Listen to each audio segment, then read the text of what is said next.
So, welcome to session 2 of Bricks at Home, everybody. I'm just going to quickly run through the introduction again for those who weren't here in the first session. This is an initiative from Brick Alley Lug and London AFOLs. So a massive thank you to Richard Carter and Kaz Mockett for setting this up, making it all happen, organising everything. Everyone can drop in and out throughout the day. There's a full day of sessions going on.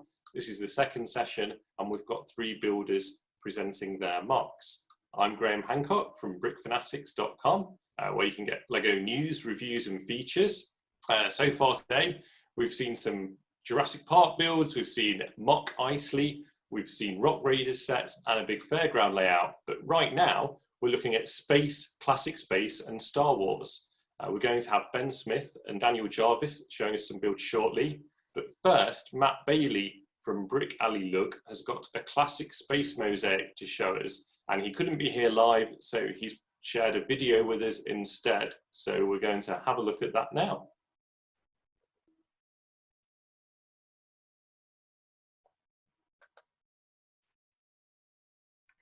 Okay, can people see a screen or have I messed that one up? Yeah, great, okay.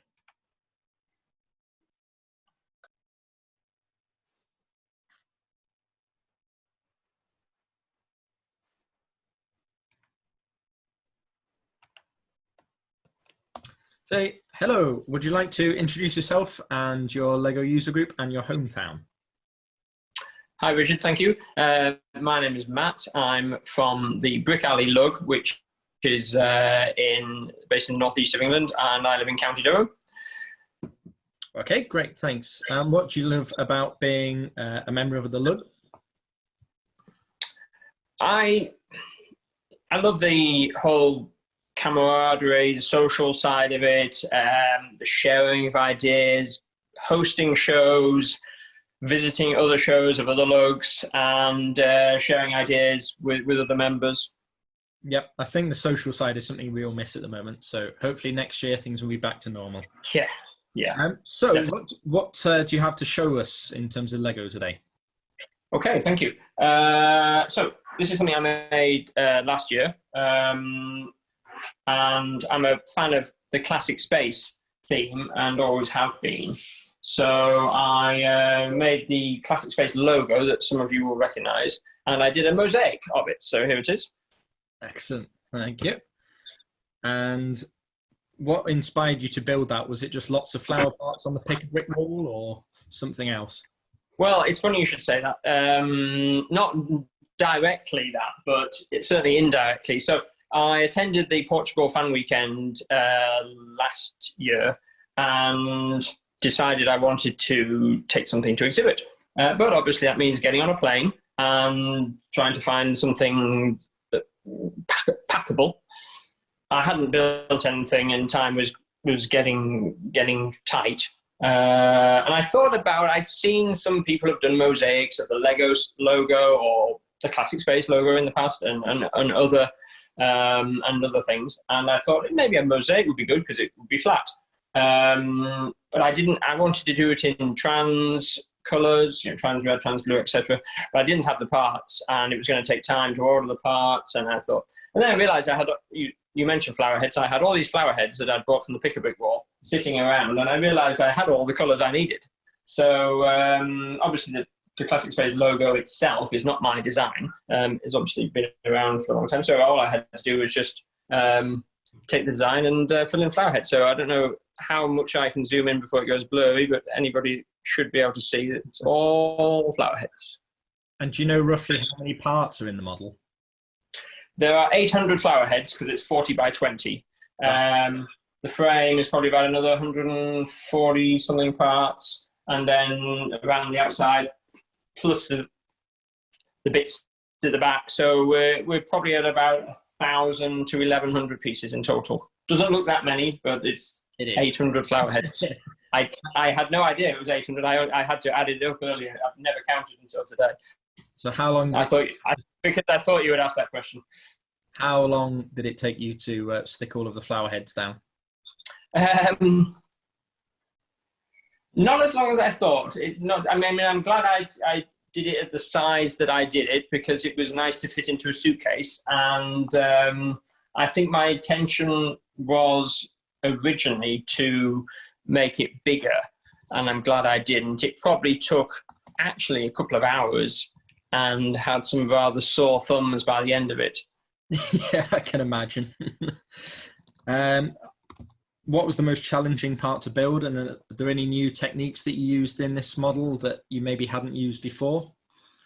Well, as I said, the logo itself was already, is already an existing design, so I've not had to do any of that kind of heavy lifting in terms of design work.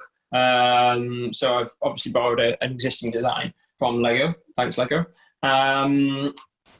In terms of the mosaic, it's been done many times before, so again, it's just a case of getting the proportions right. So that bit was actually relatively straightforward. A little bit of tweaking here and there, but it's not too bad. The bit the bit I actually had to just design from scratch, which I'm actually quite proud of, is the boring bit. It's the stand at the back, because I had to find a way to stand it up. So and then also make it packable again. So it's based on 616. The whole mosaic is based on 16 by 16 plates, obviously braced with other plates. And then I had to create a Technic-based foldable stand, so it can stand up at various angles. And then all I have to do is then pack it away, and it folds flat. So I was quite pleased with that, because actually just rather surprisingly for me, I winged it, and it kind of came off just about first attempt. I kind of just thought about it in my head. I don't know, maybe I have some hidden talent for building stands out of Technic. Okay, thanks. And I did notice there's one flower missing. So is there a story behind that and why it's missing? Yes. Well, my assistants haven't quite finished their section, so got a little team of dudes just on a little scaffolding because they can't reach, so they're just adding in the final part just there. I think they've been adding in the final part for about a year now, and they're still not got it finished. Lazy. Okay, thanks, Matt. That's really good. Thanks for showing us your classic space flower mosaic. And Thanks, Matt. Next builder. Thanks, Matt. Cheers.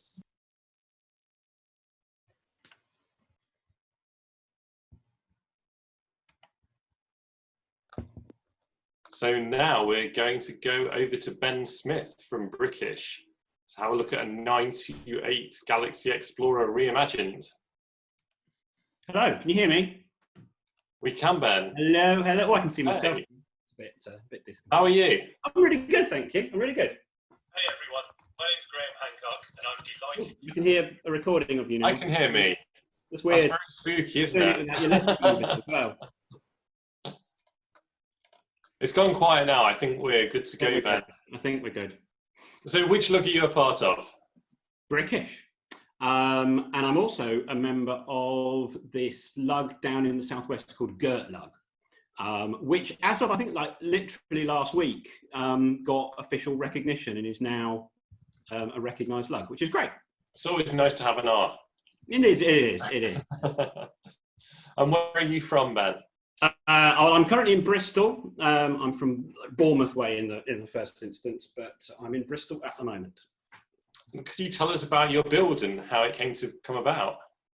This. So we all know Galaxy Explorer. What is it? Set 928, which is a classic. When I was a kid, it was like the classic space thing.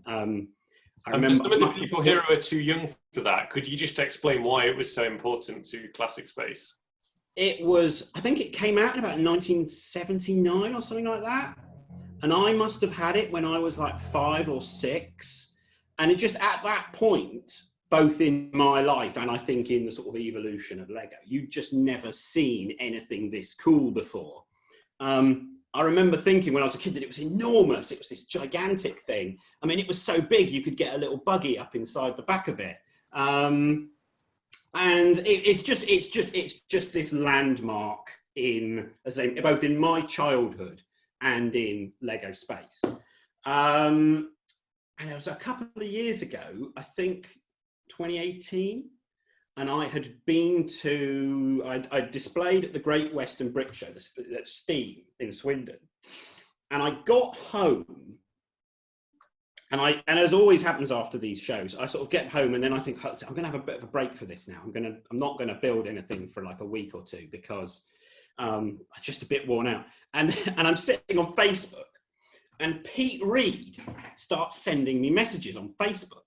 Pete Reed, of course, is this guy, a very famous AFOL who designed the exosuit set that was one of the first ideas set, and really kind of created this whole neoclassic space thing where they build modern versions of these old sets and kind of spin off that whole universe.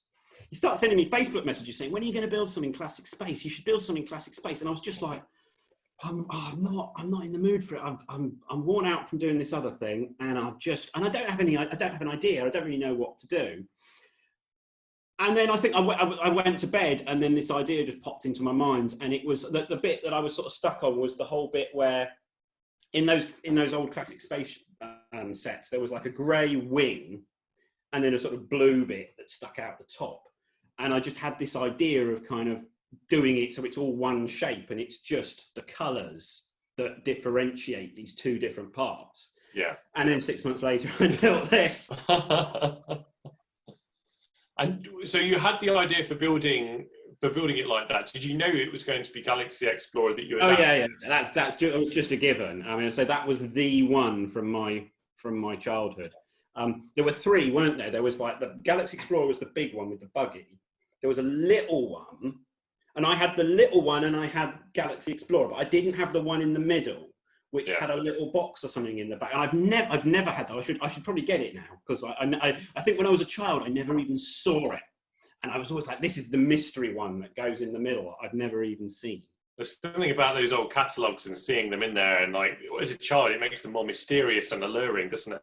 Yeah, no, totally. And it was like that whole thing where as a kid, you would have the catalogues, and you would have like, and they would do these pictures with all the sets, and it was just like a fantasy world they'd created where they were all sort of laid out on the yellow carpet. So, and with anything like this, there's a big dollop of that. You're trying to sort of relive your childhood and create something that you couldn't have had when you were a kid. So when you decided that you were going to do like a modern version of it, how did you decide kind of which parts of the original model you were going to be really faithful to, and which parts you were going to fiddle with and change and give? I think my philosophy was that the starting idea was this idea that the grey sort of wing bit and the blue superstructure would all be merged together. Yeah. And then it was just kind of, I think the logic was to just make it as kind of as simple as possible whilst retaining. This is quite heavy, so I will just pick it up to show you, just retaining the kind of overall shape of the thing when viewed from above. Yeah. But then I haven't been slavish about the details. So I haven't built the kind of weird nozzly thing that goes on the side. I've kind of simplified it into this, and like a lot of the things on the original make no sense. Like the rockets are on the back doors, which kind of makes no sense. So on this one, if I turn it, you see the rockets are next to the door, which kind of makes more sense. And this thing, I'll show you this. This just folds down so that the little buggy can come out. Beep, beep, beep, beep, beep. Here he comes. And so there's this little buggy, which again is kind of inspired by focus, inspired by the original thing with the two tanks on the front. But then, I've kind of gone off in a whole different direction. What I should probably do as well is switch it on. Hold on, because it lights up. There you go. Oh, wow. The whole thing lights up. You've got these little lights that flash on the corners. In the inside, I'm going to lift it up again to the camera so you can see it. It'll probably go out of focus, but we'll see what happens. You can see inside. You've got all the little dudes. The scale's fantastic. Yeah, because it is more than twice the size of the original. So like I say, when I was a kid, Galaxy Explorer was like, it was Titanic. It was the biggest Lego set you could imagine. It was so big, you could get another thing inside it. Yeah. And you look at it now and you go, well, that's like a 40 quid set. So it's a tiny little thing, you know. And so inevitably you build your own one and it comes out way bigger because it's kind of what you remember rather than what it actually is.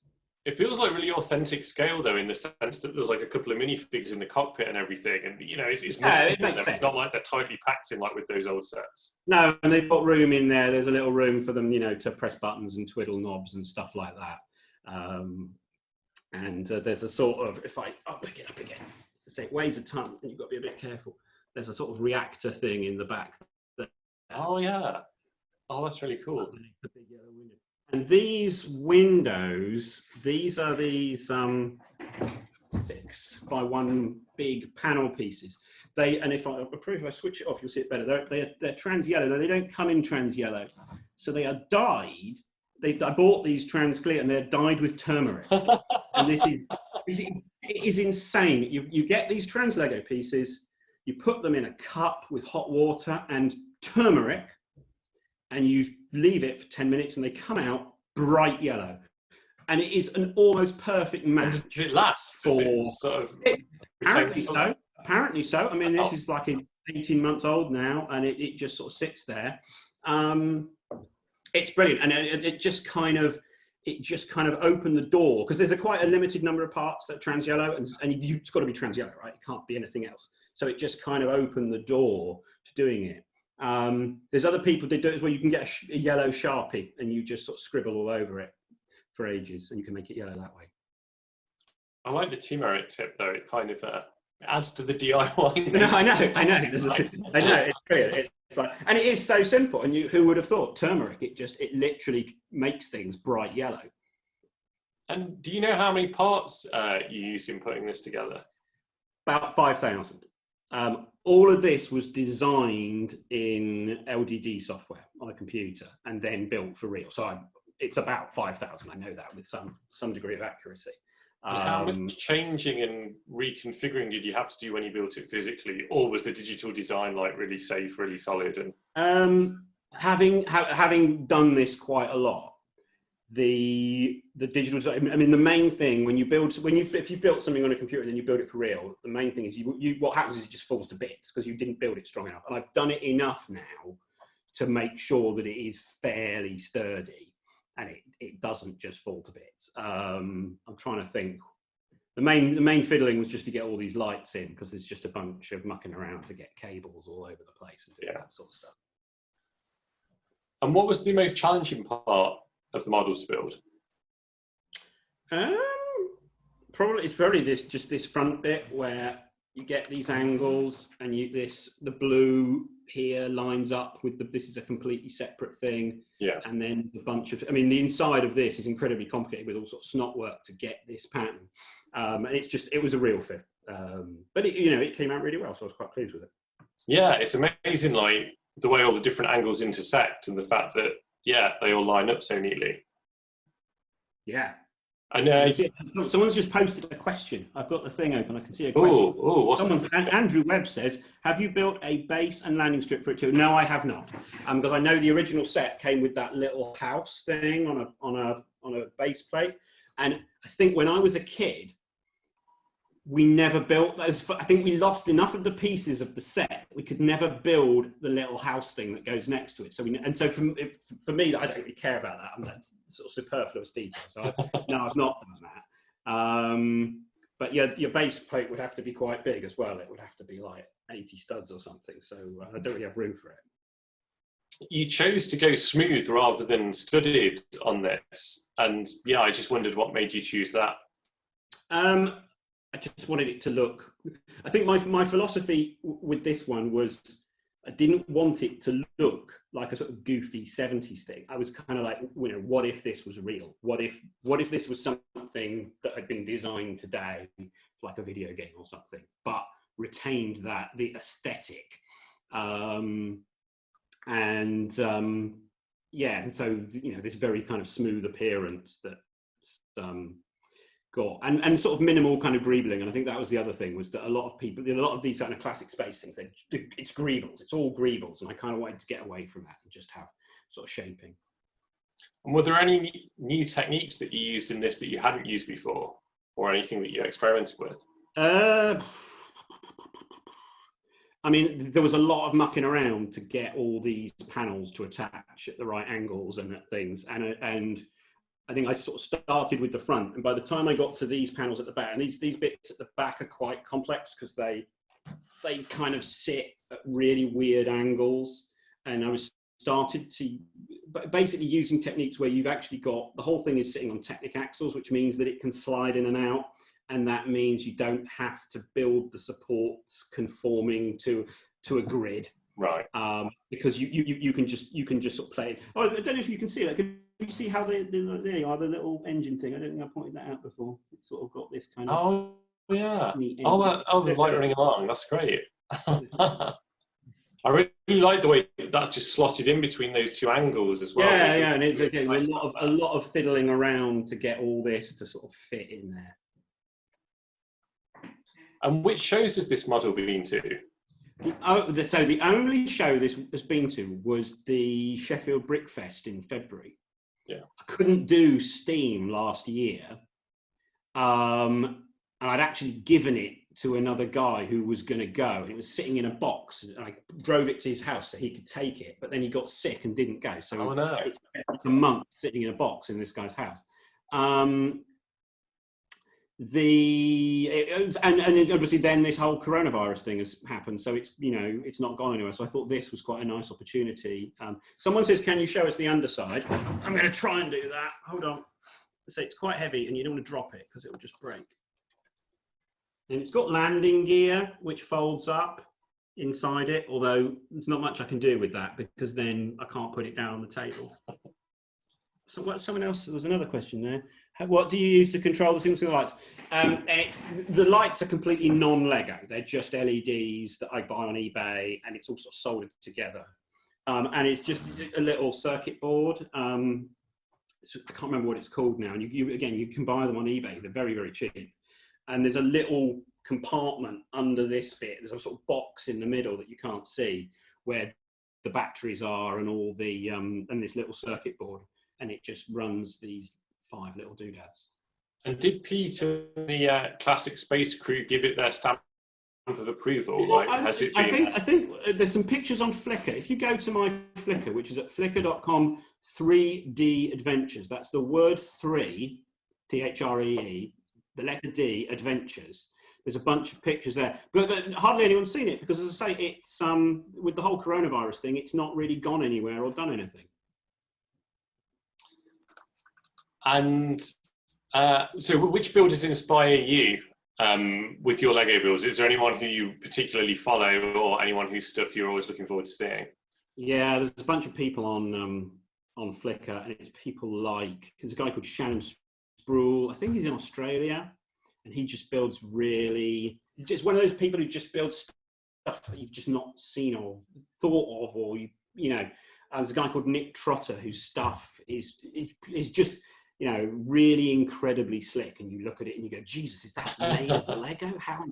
I remember like looking at some of these things like 10 years ago before I got into this, and just going kind of, I don't physically understand how you can build that out of Lego. Why is it not covered in little knobs everywhere? How on earth is that possible? Yeah. And there's quite a few, and I just build spaceships. I don't really build anything else, and it's 100% spaceships, and so I'm kind of as much interested in the kind of spaceship design aesthetics as the whole Lego side of it. Do you have another spaceship on the go at the moment? Are you building anything new? Yes, I'm building it's huge. It's this big pirate. It looks like a cargo spaceship. It's just a big box, and it's motorized, and it has all bits that folds out with guns. And there's very little progress on it right now. It's just a sort of big mess. And I probably won't finish that until the end of the year or something like that. So we're going to open up to questions in the chat. So if anyone's got more questions, throw them in there now. We're going to do the questions at the end of each person's chat rather than at the end of the session this time. So if there's any questions for Ben, throw them in there now.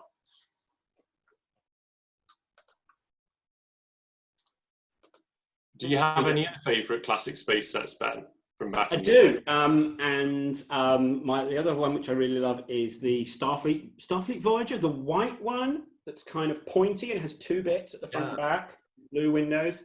And again, when I was a kid, we didn't have that much Lego. And we had this enormous box of like loose bricks that we'd inherited from somewhere. And but we didn't get many sets, you know, and I never had this one. And I went out, I think I bought it just after Christmas. I went out and bought it on eBay, this Voyager, and sort of spent an evening putting it together. I can see some questions. How long did it take to design? I think I was working on this for like 6 months, and I don't have a lot of time to devote to this, so it's kind of very kind of on and off. I'm just sort of, you know, as and when I can. It did take a long time to do. I was going to ask you, sorry, I have to get closer. Kirsten says, I was going to ask you about Star Trek ships, but it sounds like you might be about to talk to them. Now I can talk about Star Trek ships. I built a lot of Star Trek ships. I built one, it was a good couple of years ago. I built one, and then I went crazy and I built 2 or 3 more.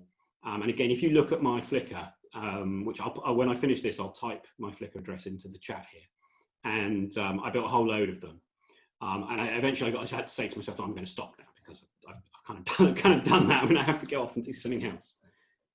Do you still have your original Lego sets? Yeah, I do. And I actually, they're upstairs, and I really should have brought them downstairs in order to do this, because when I was talking about them, it would have made enormous sense if I'd actually got them out and held them up in front of the camera, but I'm an idiot, so I didn't think about it. Would you like to add to this design or build a fleet? Oh, who wouldn't want to have a fleet of these? But it was quite time consuming to build. Oh, thank you for someone for posting my Flickr. Yeah, I'd love to. I mean, I was a while ago, I was thinking to do another one, and I was thinking, could I do Starfleet Voyager and kind of basically do this process to that? But I just didn't get anywhere with it. I couldn't come up with a way it was going to work. And maybe one day I'll figure it out. I'd quite like to do something Blacktron one day. And again, I never had Blacktron when I was a kid. And it was something I, you know, literally only ever saw as a child in the catalogue, because I didn't have it. No one I knew had it. And so it's quite appealing in that way. And it'd be fun to do something Blacktron, because they're baddies, right? So you know, it's a bit more interesting. So that's all the questions that we've had so far. If anyone does have any burning questions for Ben, feel free to keep popping them in there while we talk to Dan, and then maybe we can come back to them afterwards. So thank you very much, Ben, for walking us through that. It's ridiculously nice. And now we're going to go over to Daniel Jarvis, who's talking to us about Star Wars: The Empire Strikes Back builds. So, hey, Dan, how are you? I'm good, thank you. And you? Yeah, all good, thanks. So, which lug are you part of? Obviously, part of Brickish, same as Ben, and also Gert Luck. Oh, great. And you've got some builds for the 40th anniversary of The Empire Strikes Back. Yes, I have. If I'm going to turn my camera around. There you go. That's oh, wow. the first one. This is the scene of, obviously, The Empire Strikes Back. It's where Luke Skywalker crashes his X-Wing on the Dagobah system, where you're going to meet Yoda for the first time. If I take it off the stand, it's going to get a bit wobbly now because I ain't got steady hands. Yeah, no problem. Trying my best. Here's going. Obviously, there's the crashed X-Wing with Luke on the front. Oh, great.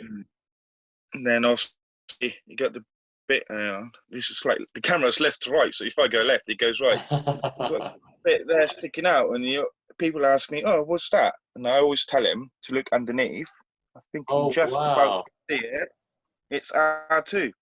Obviously, he fell into the swamp, didn't he? So and his periscope stays at the top, yeah. Yeah, I can't get my camera low enough. we can get a sense of him. We can see his feet down there, definitely. Yeah. and then you got obviously the swamp monster sort of sneaking up on him. Yeah.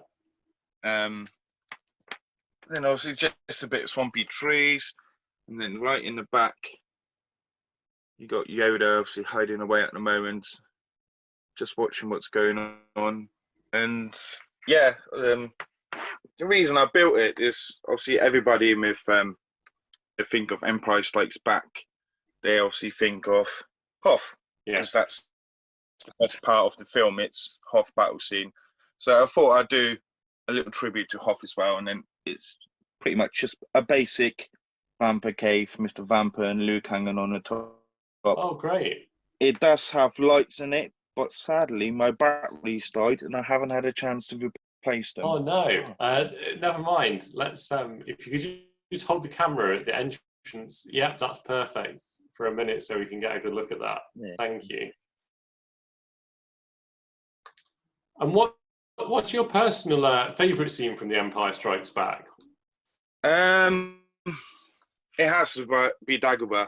I've always been a great fan of like jungle. I built a couple of years ago a massive indoor build with loads of trees and stuff like that. So I like this sort of like organic builds with trees, landscape and stuff. So for me, it's where Luke meets Yoda for the first time. It probably is the best part of that film. Hoth battle, awesome. It's great. But no, I like the sort of sentimental side of this, where Luke meets Yoda and finds the truth about his dad and everything like that, and starts this Jedi training. There's been so many Lego sets and builds of Empire, of the Hoth battle scene as well, that, you know, to reflect a different part of it with Lego is really fun. Yeah, like you said, Lego brought out a ton of Hoth sets over the years, and there only ever been 2 Dagobah system ones. One is, I think I got it up there, it's the original Yoda's hat, what came with the X-Wing, and then I think it was this year they re-released Yoda's hat again. Yeah, single set. Yeah. What sort of inspired me to do this one, because I would like to extend this a bit more to the back, and then have Yoda's hat in it. So it'd be like 2 different scenes. So one scene will be the crashed X-Wing, and then sort of next to it be the scene where Luke sits inside the hut and starts his sort of basic training and that. But obviously with coronavirus and other things and financial sides and stuff like that, it's never happened. So it's not happened yet. It's a nice section to start with though, right? Yeah, it's I've seen an image of an X-Wing crashed into the swamp, and I think it was Flickr. I can't remember the builder's name, I do apologize. And that sort of like inspired me to do this, because he used the sort of like sideways snot technique, where obviously, as you can see, it's the bricks been built sideways. Oh yeah. So it's a smooth surface. So these are just loads of 1x2 trans green bricks. And then, yeah, and obviously I got my snot bricks just along here, and then that will go build out that way, towards the space to slot the X-Wing in. Yeah, that was quite tricky, because these bits here, they naturally want to bow. The longer I went that way, the more it wants to bow. And if you look really low down, you can see it naturally bows down. Yeah, but I think it adds it to being a liquid. You know, it's obviously swamping water. So in it not being perfectly straight, it actually works better that it is a bit uneven and it is a bit wobbly. And which X-Wing did you use in this build? It's the 9214 I think. Red 5 from around 2000. That's bits to it. It's pretty much the basic set, and then there's just a bit of like swampy pieces on it. I haven't modified it at all. I just stuck it in there because my attitude was, when I build mocks, I did it with my Endor, I did it with my Oriental Harbour, or any other mocks. I always like to have an element of a set in my mocks, because I always have a strong belief in, if a child or even an adult look at these mocks and they see a piece of set, what they might own or what they can go and buy, that it's like a good basic starting point for them to start Yeah. their own mock, because then they think, oh, I got that set and I might have all these parts, so I can start building my own mock. So that's what I like using certain sets, you know, in a lot of my mocks. And Richard asks if there's much support for the green trans bricks underneath. So you mentioned that they're bowing. Did you put anything extra in to help keep them up? No, there is. Hang on. I'm gonna go upside down a minute to swap my camera, but it might. Yeah. Oh, that's a bit better. You can see I have got foliage in there as well. There's the nose of the X-wing. So there is no actual support on it, but the foliage on the high points underneath it, I think they're sort of supporting a bit. Oh, there's the lights for R2. But ooh, there you go. But if I see, don't know if you see it, it is quite sturdy, because it's sort of wedged in the top here along the edges, and that the pressure from this end to that end is sort of like squeezed in there, and it sort of keeps it all nice and steady, and it doesn't seem to like fall apart. It's just really fragile when you're transporting it. Do you know how many bricks you used in this build? I generally don't count, but my estimate would probably be around the 3,000, maybe 4,000 pieces. I think the trans green alone are about 1,000. And then the foliage adds just drastically. There's obviously all the little leaves and strings and everything underneath. Trees themselves. I would say about 3,000 to 4,000, and work hours, I probably spent about 60 to 78 hours on there, because once I had the idea, it doesn't take me long to put it together. It's just What was the most challenging part to build? The swamp part, because every time you got like a certain way, especially towards the top of it, it just kept on collapsing. So I have to get it all out again, rebuilding it, and then it collapsed again. So it definitely, the swampy water was the most challenging part of it. Yeah. And you mentioned that you're a bit of a pro with trees and that you've done them loads of times. Do you have any tips for people on building natural looking trees? Anything that you do that you're quite pleased with that you want to kind of share with everyone? Originally, my trees used to be quite square. But then the Lego Ideas Treehouse set came out. And I'm a strong believer that even if you don't buy the set, if you want to build something like, say, a tree, download the instruction of a certain set, because then it gives you a good idea how something's being built. So these trees here, all the stumps are based on the Lego Ideas Treehouse. So the foundation of the treehouse are exactly the same as these, but then obviously I modified them, make them look more natural, put more stems on it, and so you just modify an original idea, and you do the same as you go up. And so the only thing I think I sort of originally was my idea of the tree, it's the sort of vines.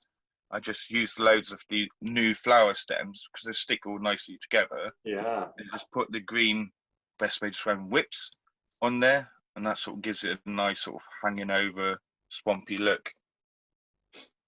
I think that's a really great point you make, both about the X-wing and about like the tree house. And like, people often think that sets and following the instructions inhibits creativity, but if you look at it in a different way, it can be really inspiring. And a really great tool for people building creatively.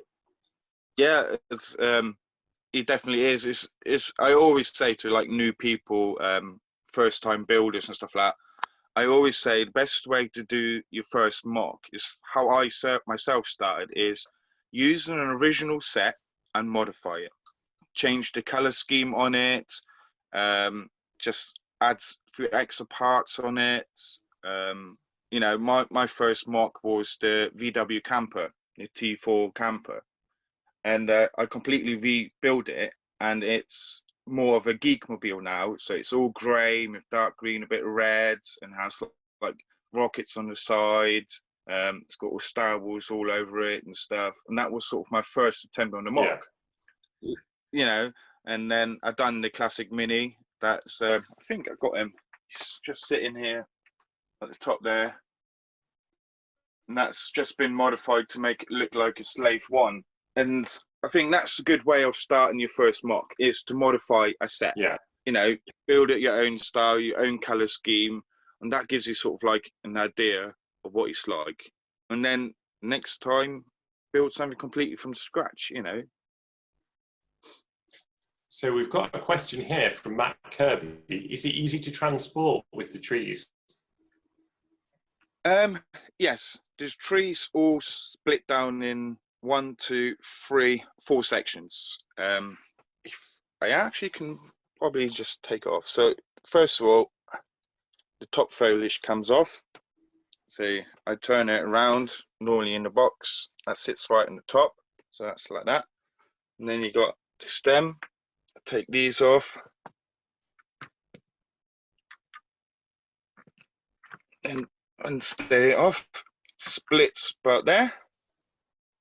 That's that bit done. And then this comes off its well. And then it's just flat. And then the tree trunks get bubble wrap in the box. Very simple, very sturdy.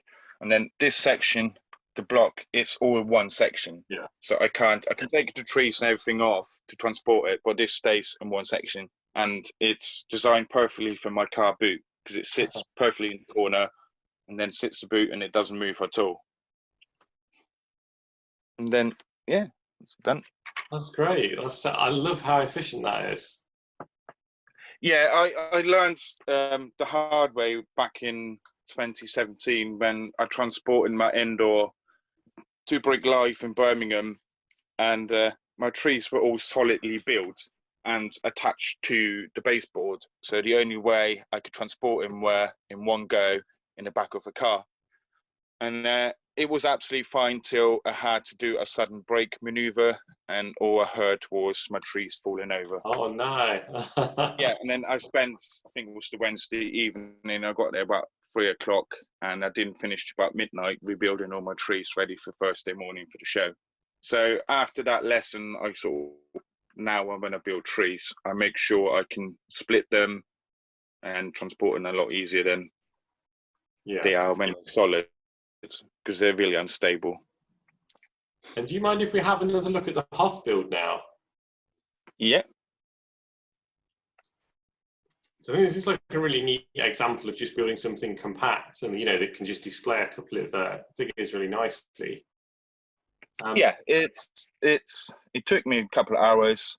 I also have the privilege. I built a large Hoth last year with a moving speed and everything in the base. So I had plenty of white spare, and yeah, it's just really simple. And and again, it's something for new builders to get you off the mark to build your first little mock. Is to start simple, start small. You know, you can't get more simple than this. It's all white, nice bit of unshaping, a couple of figures in it, and everybody will recognise it. And have these builds been to any shows before everything changed?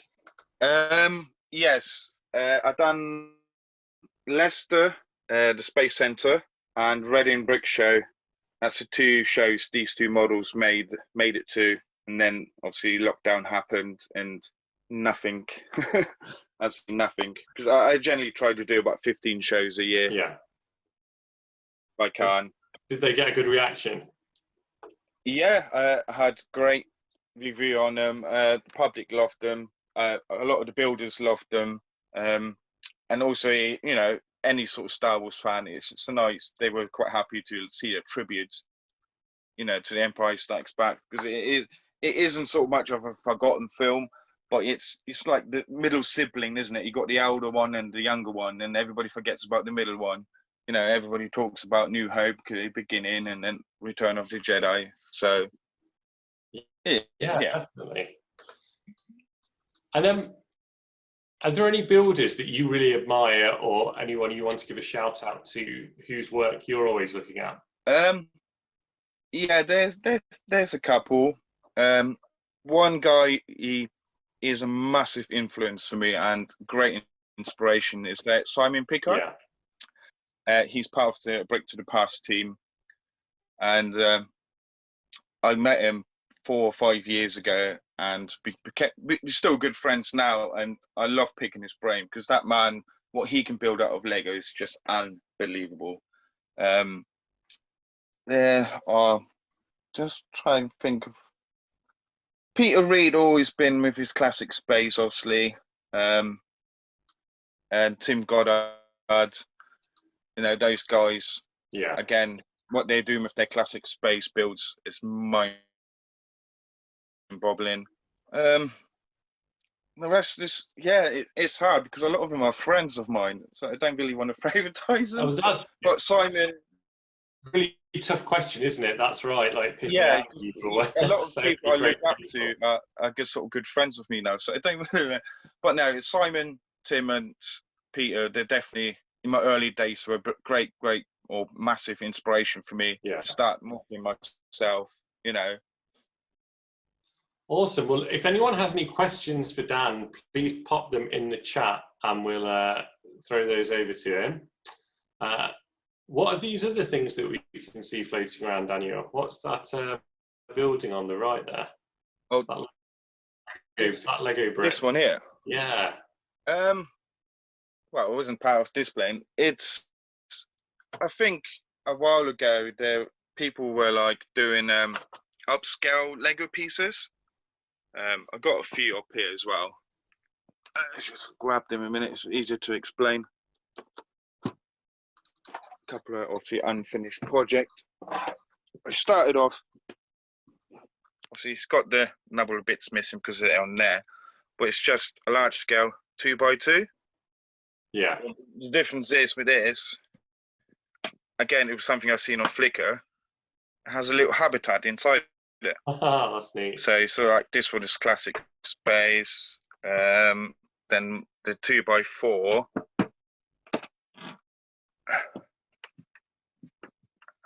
That's like sort of like a gaming couple where the wife is sitting down, have a cup of tea while he's doing hoovering up before he's allowed to plays game. So he doesn't look too happy. This one was my pride and joy. Is a lot of people don't know this brick exists, but it's real. It's a 2x4x2 corner brick, and it folds up quite nicely. Oh, sweet. Fully open, so it becomes a long strip. And then in this one, I just put some of my favorite minifigures in there. Yeah. Keep them safe. It was just to like showcase, more of sort of like a challenge. Yes, I can do that. And then I thought I'd take the next step further. I bought this sort of Oriental based again, because it's another theme I quite enjoyed. So it's sort of a little Zen garden with a bit of a pond. You got there little koi pond, and then the beauty of this one is it splits open. Ooh, some of the panels fell off. Great. And inside there's, you know, they're having a bit of sushi and a bit of just sort of Oriental, sort of Japanese style house, sort of based. And obviously these doors open as well. Richard asks if the koi pond is a custom sticker or from a set. The koi pond, my good friend Ed Brick Sanity, he's a custom printed basically. He printed that for me, just for this sort of model. And same as these sort of panels. So these sort of custom printed. These were all part of my Oriental Harbour, or a lot of people call it the Ninjago Harbour. Yeah. At the time, Ninjago was so big, but it was just, an Oriental harbour sort of thing. But nah. And Kaz asks what you're building next. I can give you a little sneak preview. This is for the Bristol Brick Show in 2021, next year in Bristol. I've been part of the collaborative builds to do a private cove. So there'd be a large scale private ships, private islands and everything like that. And I'm building at the moment is man, that's fantastic. An Imperial fort. I've shown my bias. Obviously, the shape of it is, you sort of can see it in this bit here. You got obviously that, and then those two sit behind it as well. So it make it a large X. Yeah. And the reason I designed it to a large X is right in the center of all 4 sections is treasure. So obviously the pirates will attack this fort for the whole purpose. X marks the spot, and the treasure lays in the middle. Oh, excellent. So yeah, that's what I'm building at the moment. It's the Imperial Fort. Oh, that'll be so much fun. Yeah, I'm really enjoying it. It's a theme I always enjoyed as a kid, the pirates, who didn't. And it's nice to come away from space builds. So there's a lot of new challenges in making it look like an Imperial Fort, but at the same time, I would like to stay true to the theme. So the colour scheme, the white and yellow with a bit of red. I'm using the original minifigures. So yeah, I've seen a lot of builds on Flickr where obviously I use Flickr, Instagram, Facebook, Google to research images, what other people build, how they build it, what colour scheme they used. And there isn't a lot of them who stayed true to the original's colours of the original sets, like the El Dorado Fortress. What is basic white and yellow and a little bit of grey in it. So yeah, I'm trying to, because then I think it's be easier to recognise as well that it will be based on the classic pirate theme. Stuart Cromar asks about your Instagram or Flickr handles, please, Daniel, so people can look at what you're doing. I only use Instagram. What is at Jarvis 5666. That is my Instagram. I'll put it in one of the comments. I haven't posted on there quite a while because I haven't really built anything. But yeah, there's some of my older builds that are all on there, and Instagram is the only thing I use for Lego. Helen asked a good question here. A lot of your comments mention inspiring other people to start building. Is it important to you to raise a new generation of AFOLs? Do you do anything relating to Lego as a job at all, or is it just a hobby? Lego is just a hobby for me. It's my little escapism from reality. I always want to inspire other people just so they can sort of see the benefits I'm getting. If it's just, I don't know, just have a bit of fun with your kids. Even though my son's Lego and my Lego are 2 separate things. It's, yeah, there's a few young lads. I think we got one of them displaying again. It's Frankie McCarthy, who's a 16-year-old lad, who's also, his dad is a good friend of mine. So I knew Frankie since he's about 10. And I watched him grow over the years, from being just a child using his imagination to what you probably think he's on tomorrow. And you see his build, and where he has come in the last 5 years is mind-blowing. And he always been asking me questions about how I built my trees and how I do my landscaping. So it's nice that finally, after being on the scene for 6 years, 7 years now, I think that there's someone else in the line who looked up to me now, and he's using me as an inspiration.